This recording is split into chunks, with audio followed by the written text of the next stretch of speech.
Kaj je najbolj prizadelo proračun? Tako kot sem rekel, proračun je v skladu z načrtom. To ste že omenili. Povejte, kaj je največji odhodki, kaj je tisto, kar je... Seveda rast plač, ampak spet tudi ta rast plač je bila načrtovana.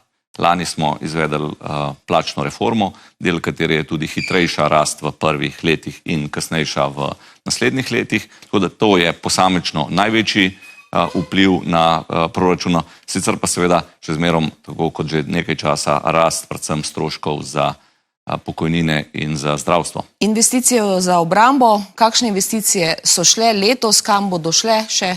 O tem je bilo že veliko povedanega, še zmerom smo v skladu z načrti. Za obrambo seveda planiramo več, vendar tisti poudarek, ki ga država oziroma vlada ves čas daje, je v tako imenovano dvojno porabo. Namreč ne želimo samo dajati sredstev v klasično orožje, ampak predvsem v tiste stvari, ki bodo imele koristi tudi za civilni namen. In prav v tem je Slovenija enih tistih, ki prednjači znotraj NATO.